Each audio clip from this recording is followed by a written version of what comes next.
है। जिस तरह मैं क्षेत्र में भ्रमण करती हूँ उसमें बहुत सारे लोग बोलते हैं राशन कार्ड मैडम नहीं हुआ है, नल जल की योजना नहीं मुझे मिली है, शौचालय की योजना मुझे नहीं मिली है, तो विधवा पेंशन नहीं मिला है, विकलांग की योजना आती है वो नहीं मिलता है।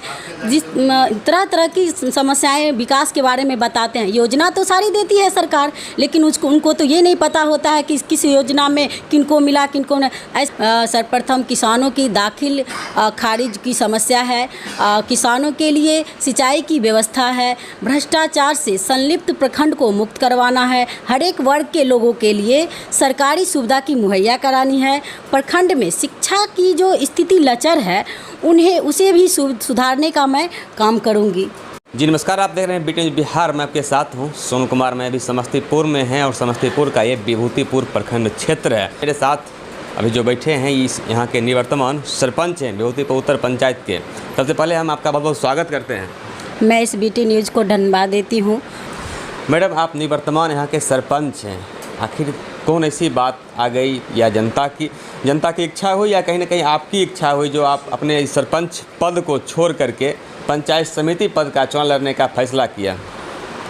मैं इस 5 साल कार्यकाल में जो कार्य मैं की हूँ, इस कार्यकाल में सारे जनता मुझसे संतुष्ट हैं।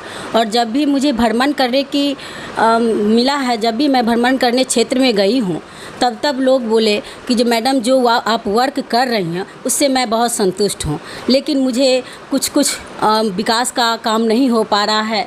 जैसे कि मुझे राशन कार्ड नहीं बनाया जा रहा है, जो सड़क पर चलने की सड़क नहीं बनाया जा रहा है, नल जल योजना जो आती है वो सही से नहीं मिल रहा है। तब मैंने उनको समझाई कि देखिए, अगर मेरे पास अगर ऐसी योजना होती तो मैं ज़रूर करती। मेरे पास तो बस न्याय की सुविधा देना था और न्याय की सुविधा मैं दे रही हूँ।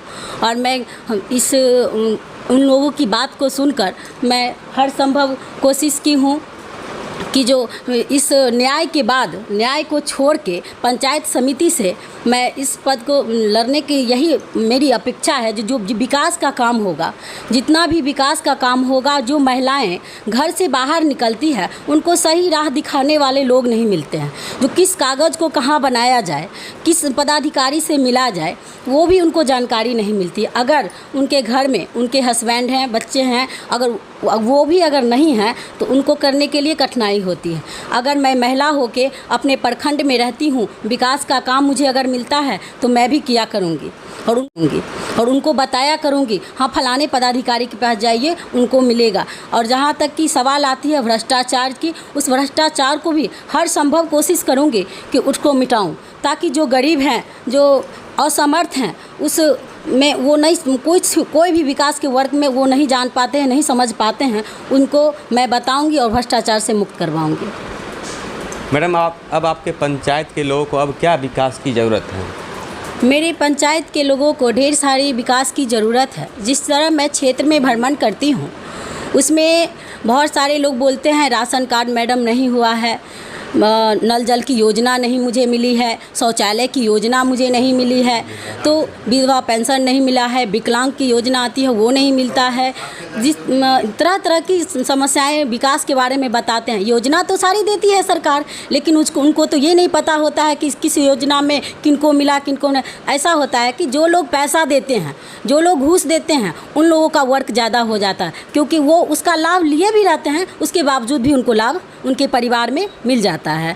लेकिन मैं चाहती हूँ जो जब भी मैं इस पंचायत समिति से जीत के प्रमुख का दावेदारी लेती हूँ तो अपने ही पंचायत में नहीं, पूरे पंचायत में, प्रखंड की जितनी भी पंचायत हैं 2900 पंचायत, उसमें जो भी विकास का काम किया जा रहा है, उस विकास के काम में जो पैसा लेके भ्रष्टाचार के रूप में किया जा रहा है, उस पैसा से पहले सबसे पहले मैं घूस लेने का काम बंद करूंगी और जितना हो सके हमसे मैं उसमें विकास का काम बिल्कुल निस्वार्थ भाव से करूंगी।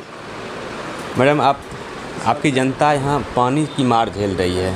आपके पंचायत के ही नहीं बल्कि आपके प्रखंड क्षेत्र के भी लोग पानी की मार, कहीं ना कहीं उन्हें सुविधा नहीं मिल पा रही है। क्या आपके आने के बाद ये सुविधा मिलेगी इन लोगों को? क्या निजात दिलवाइएगा इन लोगों को? मैं सर्वप्रथम तो बता दूं कि मैं सरपंच में थी, मेरे पास ऐसी योजना का अधिकार नहीं था, कानून ने मुझे अधिकार नहीं दिया, मुझे न्याय देने का अधिकार दी हुई थी। उसके बावजूद भी मैं इस पानी की परेशानी से लोग जो जूझ रहे थे, मैंने अपनी निजी कोष से अपनी जो पुल पुलिया है उसको मैंने गाड़ी द्वारा अपने निजी कोष से उनको राही करा के पानी की निकासी का काम किया हूँ। अपने प्रखंड में अपने थाने पर भी पानी लगा हुआ था। और रही पानी का परेशानी तो सारे लोग परेशान हैं उनसे, खास करके किसान लोग 2 साल से बहुत ज़्यादा जूझ रहे हैं। तो मेरे पास तो उतना ज़्यादा पावर था नहीं, मेरे पास तो कोई योजना थी नहीं जो मैं देती। लोग कहते थे सरपंच साहब मैं पानी से परेशान हूँ, तो मुझसे जो संभव हुआ मैं की हूँ। और जब पंचायत समिति से जीत के अपने प्रखंड में जाती हूँ, मुख्यालय में जाती हूँ, तो उसके बाद जो सरकार द्वारा नहर उराही योजना जो दी जाती है उसको मैं सारे लोग के बताऊंगी और उसका विकास करवाऊंगी। खास करके किसान जो हैं सो जितने भी योजनाएं आती है किसान लोग को पता नहीं होता है, तो उनको विकास का निजात नहीं मिल पाता है। खास करके मैं सरकार से आग्रह करूंगी जो किसान को जितनी भी योजना आती है और मैं उनको दिलाने का तत्पर कोशिश करती रहूँगी। मैडम कौन सी मुद्दा है आपके पास, कोई मुद्दा है जनता को जो सौगात देना चाहते हैं? 5 हमको मुद्दा मैडम बता दीजिए, जनता भी आपको देख रही है। ठीक, किसान के मेरी जो मुद्दा है ढेर सारी हैं, जिसमें सर्वप्रथम किसानों की दाखिल खारिज की समस्या है, किसानों के लिए सिंचाई की व्यवस्था है, भ्रष्टाचार से संलिप्त प्रखंड को मुक्त करवाना है, हर एक वर्ग के लोगों के लिए सरकारी सुविधा की मुहैया करानी है, प्रखंड में शिक्षा की जो स्थिति लचर है उसे भी सुधारने का मैं काम करूँगी। मैडम यहाँ के प्रखंड वासियों को, सबसे पहले पंचायत वासियों को क्या मैसेज देना करके बोलना चाहेंगे, क्या संदेश देना चाहेंगे मेरे चैनल के माध्यम से?